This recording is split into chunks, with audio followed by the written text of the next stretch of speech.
Dear God, we thank you for this day. We thank you for the Sabbath that you've given us. And thank you for all the preparations that we have done for this day.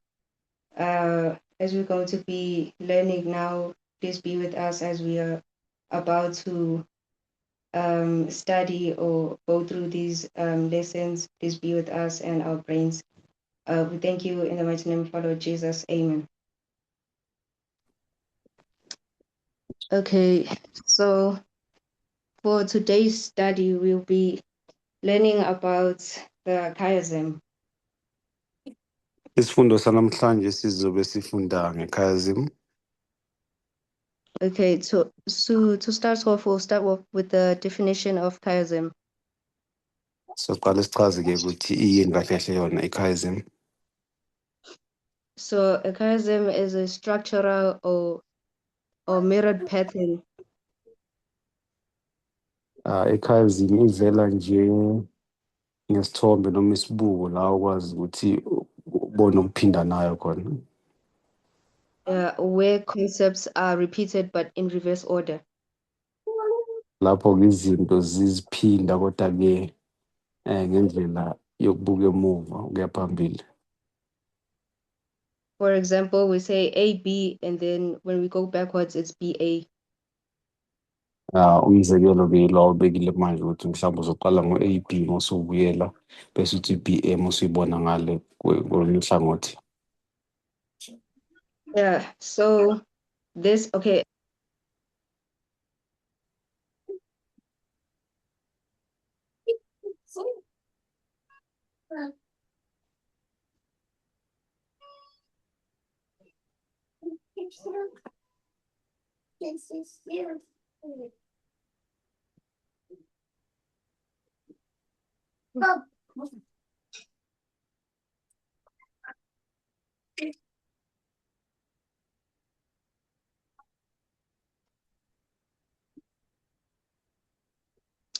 Can you still hear me? Yes, we can hear you. Okay, I'll just repeat what I said. I said that as we are living in this world, we are living in a structured world. We're not just living. Njengoba siphila kulo mhlaba-ke siphila-ke emhlabeni ohlelekile, asiphili nje kuphela. Yeah, so we started off in the Garden of Eden and we're going back to the Garden of Eden. Sisuka-ke ensimini yase-Eden sibuyela khona futhi. Okay, so in the beginning, we will look at what was happening in Eden in the beginning to see what's going to happen in Eden at the end. Sizobuyela-ke ensimini yase-Eden sibone ukuthi bekwenzakalani khona ekuqaleni ukuze sizobona ukuthi nasekugcineni kuzokwenzakalani futhi. Okay, when we go to the Garden of Eden, we see that they were given two institutions, the Sabbath and marriage. Sizobona ukuthi masifika-ke ensimini yase-Eden baphiwe okubili-ke, baphiwe isabatha kanye nomshado.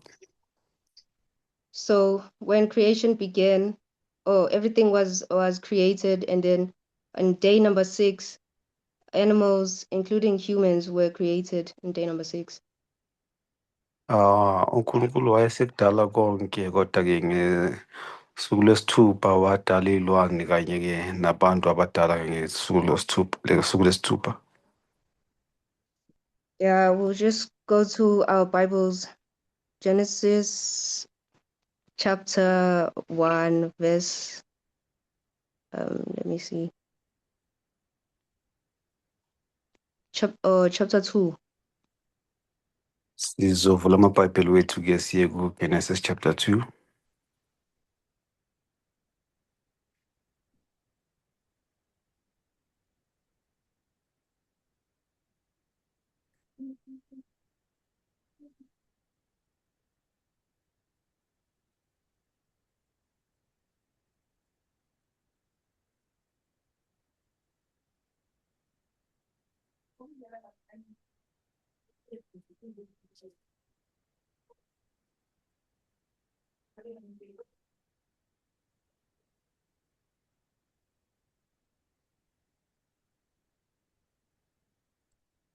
Okay, in Genesis chapter 1, verse 26, God created man in their own image, and both of them are going to have dominion over the creation that is already created. KuGenesis 1:26 siyabona ukuthi uNkulunkulu udala abantu ngomfanekiso wakhe bese-ke bona bazobusa konke okukhona nokuphilayo emhlabeni. So they created both male and female, and this is where we see equality. uNkulunkulu wamdala-ke owesilisa nesifazane ilapho sibona ukulingana khona. Yeah, and I'm quoting Ellen White now, Patriarchs and Prophets, I think it's page 46. It says, Eve Eh, was created from oh, uzokhutha-ke incwadi-ke ebhalwe-ke u-Ellen G. White-ke ku-page 46 la uzochaza khona ukuthi u-Eva inkathi edalwa-ke wakhishwa kuphi. Eve was created from a rib taken from the side of Adam. Kuthiwa-ke u-Eva-ke wadalwa-ke ekhishwa kobanjweni laka-Adamu.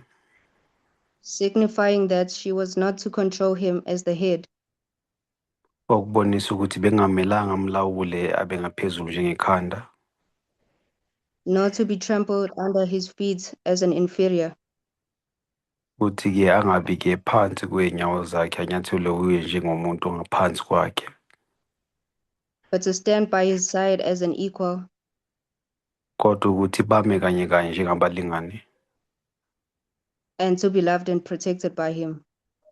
nanokuthi-ke athandwe avikelwe uyena.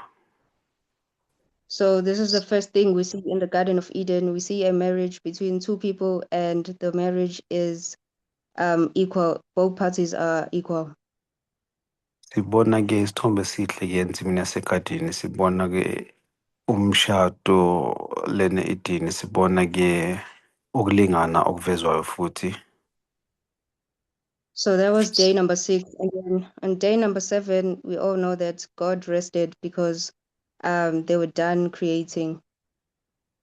Ilanga lesithupha lelo, kodwa-ke siyazi ukuthi ngelanga lesikhombisa kwenzakalani. uNkulunkulu waphumula ngoba beseqedile konke akudalile. So they were given the Sabbath. If we look at Genesis chapter 2, verse 3, it reads, And God blessed the seventh day and sanctified it, because that in it he had rested from all his work, or from all their work which God created and made.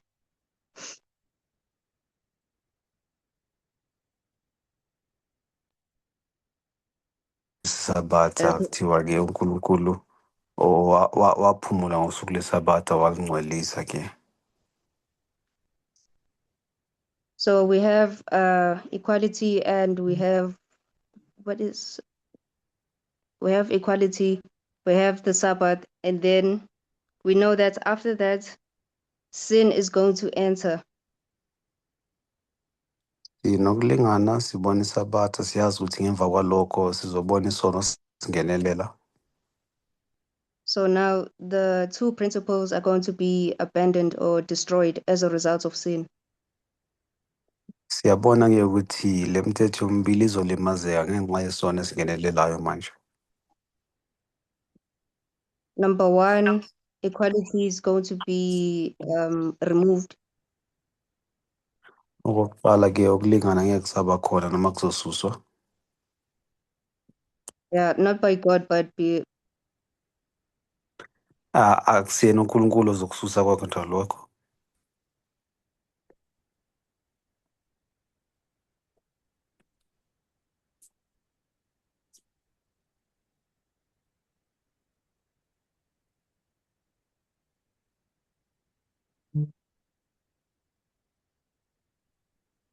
Are you still there? Recording in progress.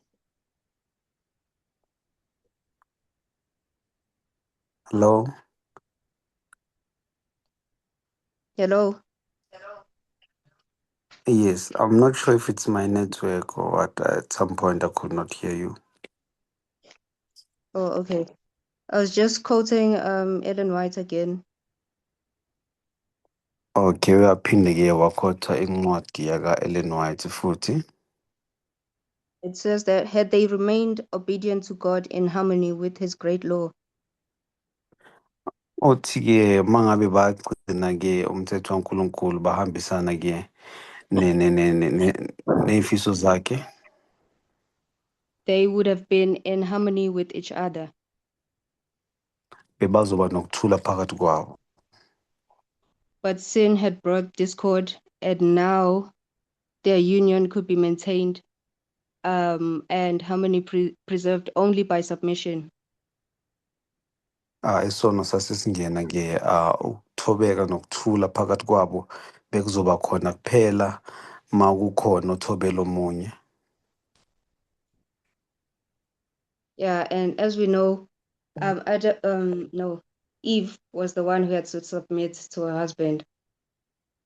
Ngeshwa siyazi ukuthi u-Eva owaphoqeleka ukuthi makathobele-ke owesilisa. And this was because she was guilty of her sin and she was taking accountability. Yingenxa yokuthi-ke bekenecala-ke ngesono-ke asenzile, bekathatha-ke iy'nyathelo-ke ngalokho akwenzile. So that's number one. We see inequality. Okokuqala-ke okwenzakalayo sibona ukungalingani okuba khona. And then number two, we see Sabbath breaking. Okwesibili sibona-ke ukuphula kwesabatha. Yeah, so it doesn't really show that Cain broke the Sabbath, but we know that Cain was the one who started rebelling against God's instructions or God's worship. Akucaci kahle hle kodwa-ke mase sijula-ke ngey'fundo siyazi ukuthi uKhayini uyena-ke owaphula umthetho kaNkulunkulu makuza kwezokukhonza. Yeah, Cain did not follow God's instructions regarding worship and service. UKhayini azange alandele-ke uNkulunkulu makuza kwezokukhonza kanye-ke nokumsebenzela. God told him the right way of sacrificing, and he chose to do his own thing. uNkulunkulu-ke wambonisa indlela ekuyiyona yokuthi amlandele kodwa wakhetha ukuthi akazenzele ngeyakhe indlela yena. So Cain represents false religion, and we say that is Sunday worship. uKhayini-ke uveza-ke inkolo-ke yamanga. Siyabona-ke ukuthi-ke ukukhonza singavumelani nako lokho. And then lastly, the third one, we see the introduction of slavery. Okokugcina-ke siyabona-ke ukuthi kuvezwa ubugqila.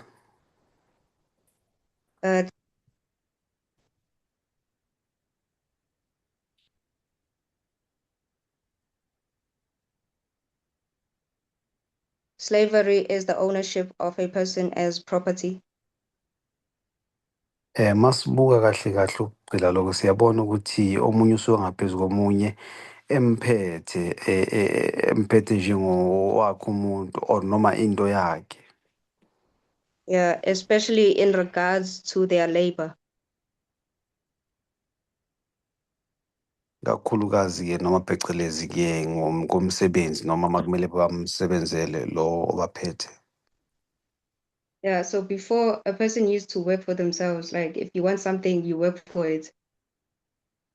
Qala-ke umuntu ebekazisebenzela ma ufisa okuthize bowusebenza wena ukuthi ukwazi ukuthola lokho.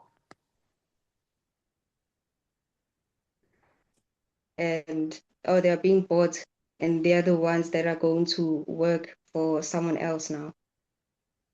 Kodwa siyabona ukuthi abantu bayathengwa manje bayosebenzela abanye-ke.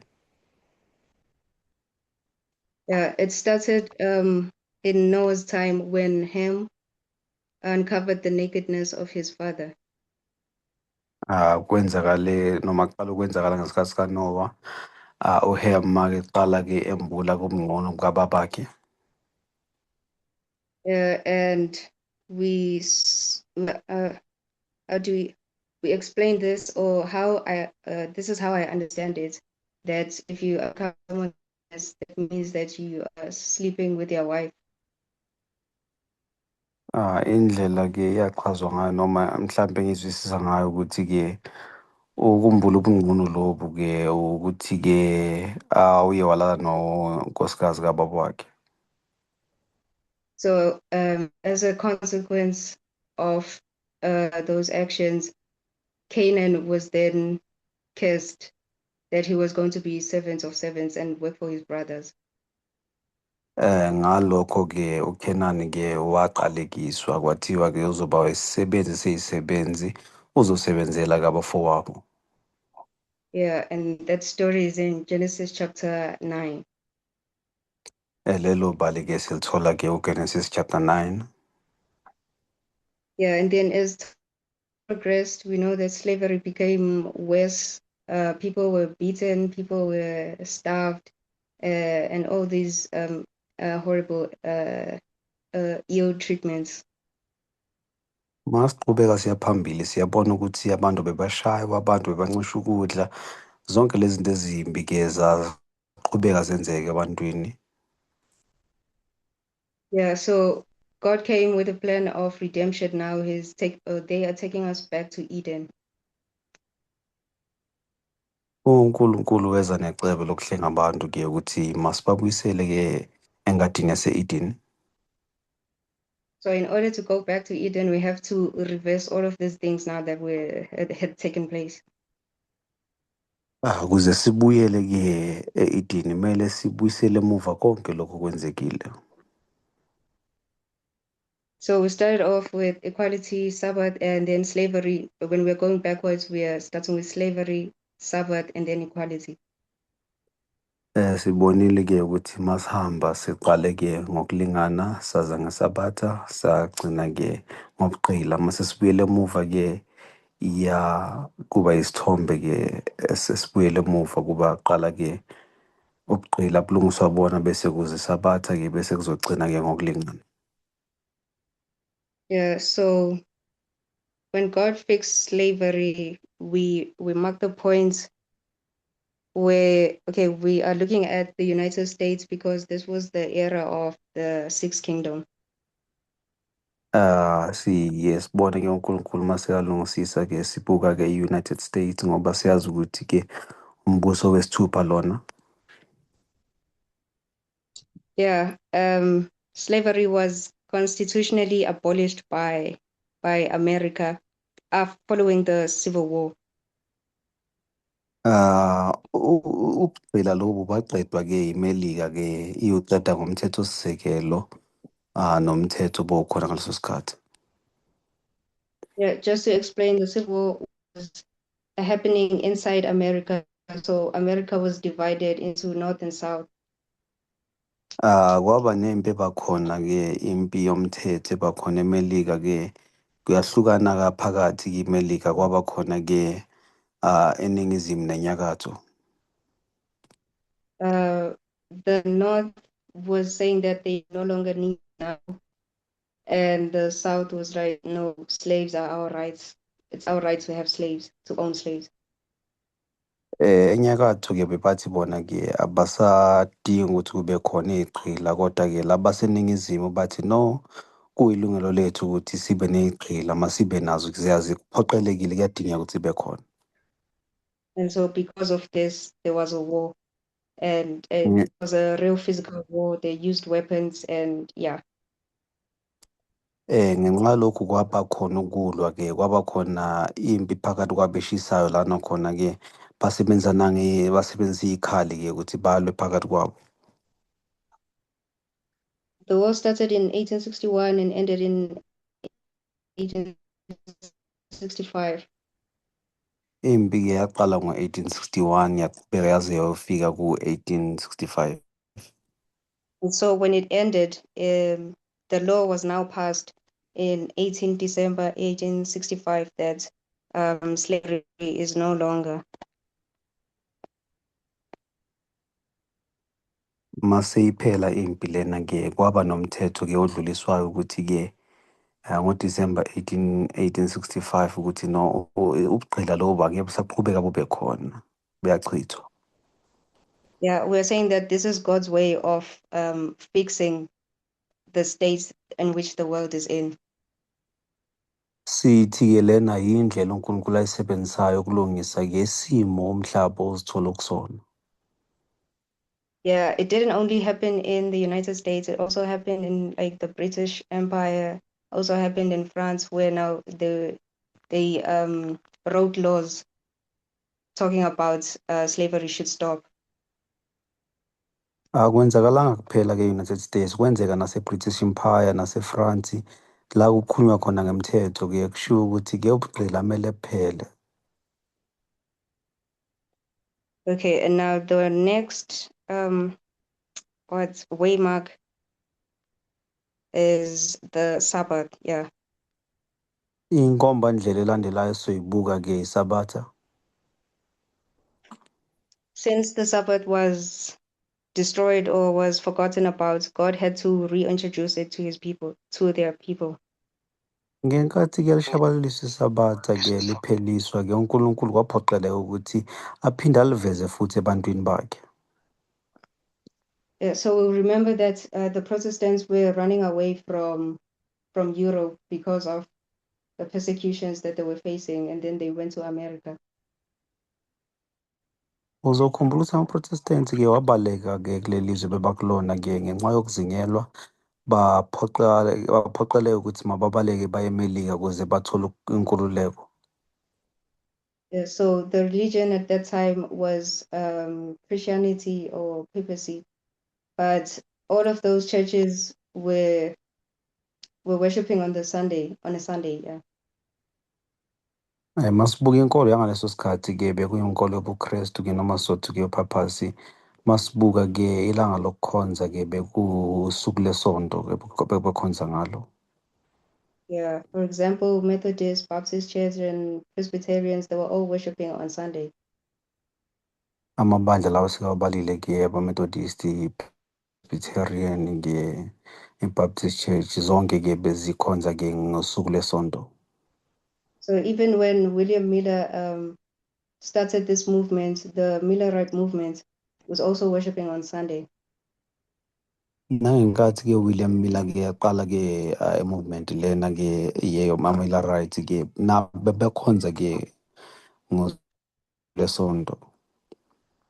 And then later on, God would reveal to the pioneers or to some of the leaders that time that the real day of worship is the Sabbath.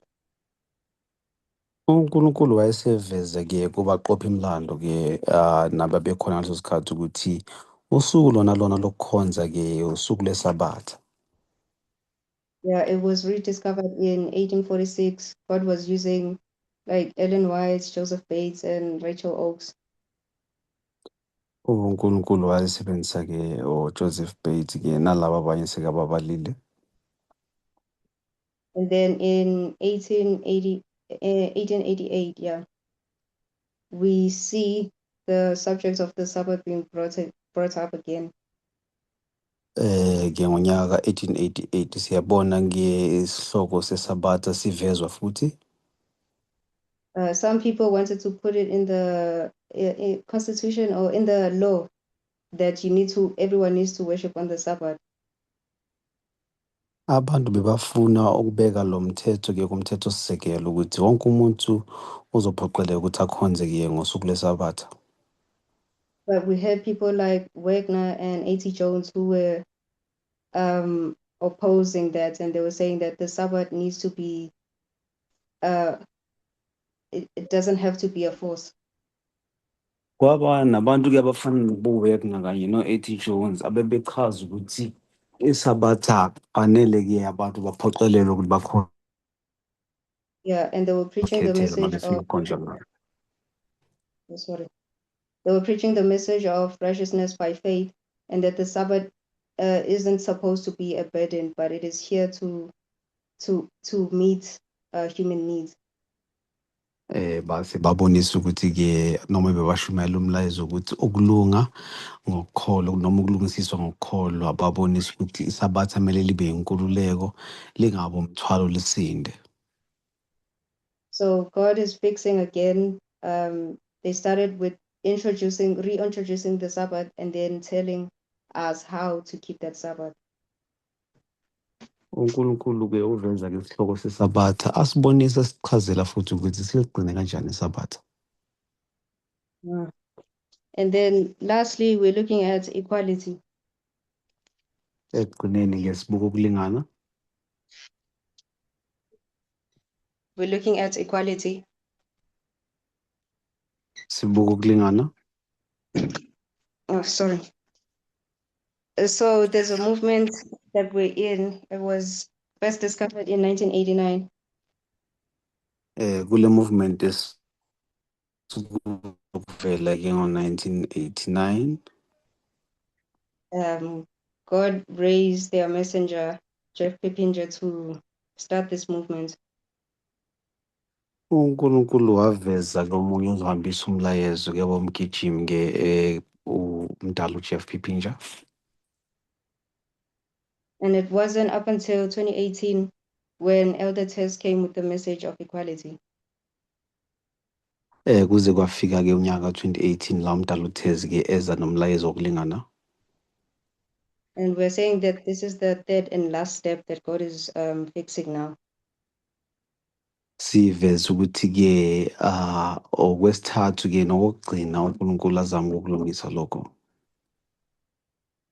Yeah, so as we said that in the Garden of Eden, they were both equal, male and female. So we are saying that both men and women are equal. Njengoba sesishilo-ke ukuthi kusukela-ke engadini yase-Edeni bebelingana owesilisa nowesifazane, namanje uma kubuyelwa-ke engadini yase-Edeni kumele balingane. And we're also saying that all genders are equal. We don't only have two genders at the end of the world. We have lots of genders, LGBTQ included. Sibonisa ukuthi bonke ubulili buyalingana ngoba ekugcineni komhlaba asinabo ubulili obubili nje kuphela kodwa sinobulili obuhlukahlukene kaningi. So patriarchy is the system that is used by Satan. Ubunhloko-ke indlela esetshenziswa uSathane. Yeah, he believes in hierarchy and all these ranks so that the ones that are on top can then look down on the ones that are beneath, according to him. Ukholelwa ekungalinganini kwabantu ukuze kuhambe-ke ngey'gaba, laba abangaphezulu babukele phansi laba abaphansi. Even when it comes to race, we have black and white. White people think that they are better than black people. Masibuka-ke ngokwebala-ke sinebala labamhlophe nabansundu. Laba abamhlophe babukela phansi-ke laba abansundu. And we are saying that that is wrong. We are all equal, all races and all genders. Siyasho ukuthi akulungile lokho ngoba eqiniseni empeleni siyabona ukuthi siyalingana, ubulili bonke kanye-ke namabala onke. So we're saying after equality has been restored, now we can enter or go back to Eden. Ngemva kokuthi-ke kulungisiswe-ke indaba leyo yokulingana-ke sesingabuyela-ke idini noma-ke sikwazi ukuyela noma sifinyelele ezulwini. Yeah, so as a movement, we have, since we understand the message of the hour, now we have a duty to spread the word. Njenge-movement-ke siyazi ukuthi-ke sinomsebenzi ukuthi njengoba sesizwisisa kanjena kumele sihambise umlayezo. And that is why we identify ourselves as radical feminists. Yingakho-ke siziveza njengama-radical feminist. So we spread the word by, I think, by practicing it. Siveza-ke umlayezo-ke noma siwuhambise ngokuthi siwuphile. Yeah, so everywhere in the workplace, in society, we always come across racism, sexism, patriarchy, and homophobia. Siyabona-ke kumhlaba noma akumphakathi esiphila kuwo ukuthi siyahlangabezana-ke nale nkinga zokucwasa-ke ngokwebala, ngokucwasa ngokobulili kanye-ke nobunhloko nokungalingani konke lokho okukhona. So it's our duty to stand up. It's our duty So to stand up for, to stand up against patriarchy and stand up for our rights. kuwumsebenzi wethu ukuthi simelane nobunhloko kanye-ke simela amalungelo wethu futhi. In the household, there shouldn't be a head or neck and tail. I don't know if they say the other one is a neck or tail, but there shouldn't be a head of the house. Ekhaya akumelanga-ke kube negaba lezokuthi kunenhloko, kunentamo, kunomsila, noma ngabe yiphi indlela ekubekwa ngayo, kodwa akumelanga kube nokuhlukanisa lokho okungalingani. Yeah, both parties, the wife and husband, are equal. Iy'ngxenye zombili zabantu laba-ke owesilisa nesifazane, umyeni nonkosikazi kumele balingane ngokuphelele. Even when it comes to decision making. Nasey'nqumeni ekumele zithathwe ekhaya. If we see someone being discriminated against just because of their sexual orientation, we should stand up for them. Masibona umuntu ecwaswa ngenxa yobulili bakhe, kumele simelane nalokho. And it's also our duty to remove any internalized racism, sexism, colorism, or homophobia within us. Kuwumsebenzi wethu ukuthi sikwazi ukuthi simelane sibone-ke okungaphakathi ukucwasa, noma ngabe obebala, noma ngabe obobulili, noma ngabe-ke okuhlukumeza ubulili obuhlukahlukene, yonke leyo nto. For example, if you're a woman, you shouldn't just be comfortable when people are taking your rights away from you and be like, I'm used to it. Njengowesifazane akumelanga ukuthi ukhululeke uma bathatha amalungelo wakho bese uyavuma uthi no, kulungile bangenza ngendlela abathanda ngayo. Because if you do so, then that means that you are rejecting the message. Ngoba-ke uma wenze njalo ufana nonqaba umlayezo wethu. So I think that's the end of our study today. Ngicabanga ukuthi sosinqumla lapho. And now, if anyone wants to comment or raise a question, they can feel free to do so. Mangabe khona-ke ofisa-ke noma umbuzo nikhululekile ukuthi ngakwenza lokho. Or want to correct something, you can. Noma mhlawumbe ufisa ukulungisa okuthize nalapho kulungile. Thank you, Amanda, for a beautiful lesson, for simplifying that study and reminding us of those important points. Thank you. Thank you. Siyabonga Amanda kakhulu ngokuthi ufundo lesi usenze sibelula siyabonga.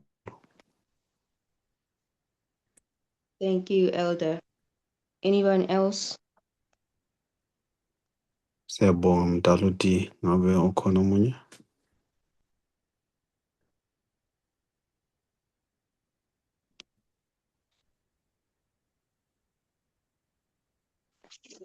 Okay, then I'll just do a quick recap or summary of the study. Ngizosheshe ngifinqa-ke isifundo-ke njengoba sesenzile. We started off in Eden and we're going back to Eden. Siqale-ke e-Eden, sibuyele e-Eden. In Eden, they had equality and the Sabbath. E-Eden-ke bekukhona ukulingana kanye nesabatha. And then sin came, and then there was inequality, the Sabbath was broken, and then we also had slavery. Noma kungenela isono kwase kungakulingana, isabatha laphuka kanye umthetho omunye wonakala. So in order for us to go back to Eden, we have to reverse these things.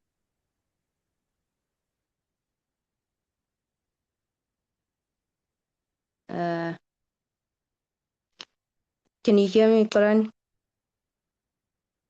Yes, I can hear you. Can you hear me? Yeah. I'm saying we have to reverse now, and we're starting from slavery. Sizobuyisela noma silungise lokho kodwa-ke siqala ke ngokugqila. Yeah, in 1865, and then we go to the Sabbath. Ngo-1865 bese-ke siya kwiSabatha. The Sabbath was in the Millerite history, and then lastly, equality in our history. ISabatha silibona-ke kumlando wama-Millerites bese-ke ukulingana-ke sibona kowethu umlando. And then this is also proof that Jesus will indeed come in our lifetime or in our dispensation. Lona-ke ubufakazi futhi ukuthi ngempela uJesu uzoza-ke ngaso lesikhathi sethu. Okay, thank you. I think we can close now. Ngicabanga ukuthi singavala manje. Dear God, we thank you for this study today. We thank you for the blessed Sabbath that you have given us. Thank you for opening our brains and helping us see where we are in the lines and see when you actually will be coming back.